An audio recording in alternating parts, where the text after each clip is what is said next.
Nosantariny fikambanana Jeune Anjois Aide Logique androany ihany koa tao amin'ny foiben'ny Azoy na ilay antsoina hoe association zokiolona isoavy masoandro ny fiofanana ireo tanora izay miisa 20 ho lasa opérateur village phone iarahan'izy ireo amin'ny Airtel sy ny Agricred ary ny Fenreco moa izany atrikasa izany.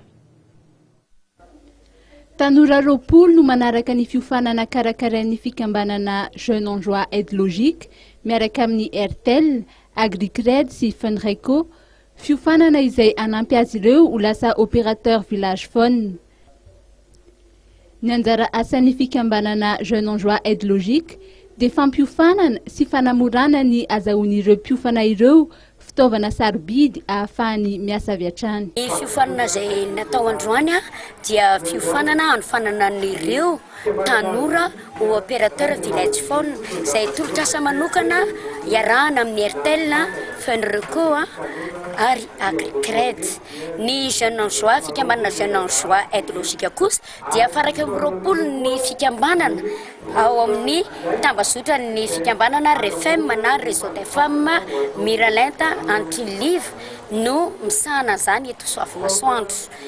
Izay moa zany no zavatra atao mandritra ny 3 andro zany ny iofan'izy ireo ary rehefa mivoaka somatsara izy ireo dia misy ny fitaovana izay ahafahany tonga dia miasa avy hatrany fa tsy hoe mahazo fiofanana dia abrima fa miasa avy hatrany indrindra any amin'ireo toerana tsy misy réseau anampin'ny olona zany amin'le serasera zany amin'ny lafin'ny telefona sy fa ny fichargena telefona any amin'le tsy misy jiro ihany koa. Fa nisy any fiofana village phone efa nisy efa napetraka fa androany zany Soavy Masoandro manokana sy atao firaisana vadimy io santarina androany io.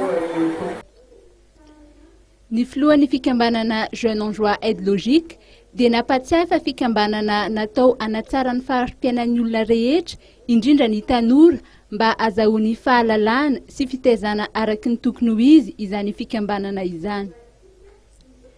Anisan'ny tanjon'ny fikambanana ny fanomezana fanantenana ireo tanora tsy afaka manohy ny fianarana noho ny antony maro samihafa, hitaiza azy ireo ho lasa olombanona sy anana fitondran-tena mendrika, anampy ireo tsy hanasa, anamora ny fitadiavana asa ary ampifandray sy ampivelatra ny tsirairay.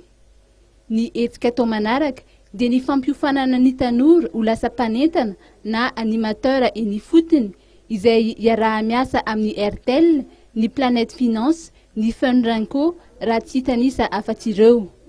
Ny fiaraha-miasa miaraka amin'ny Fenreco raha ny fantatra dia mifantoka indrindra amin'ireo zokiolona. Ny 12 ny volana Janoary 2024 dia isy ny fiarabana azy ireo sy ny fifananana Miss sy Mister Zokiolona.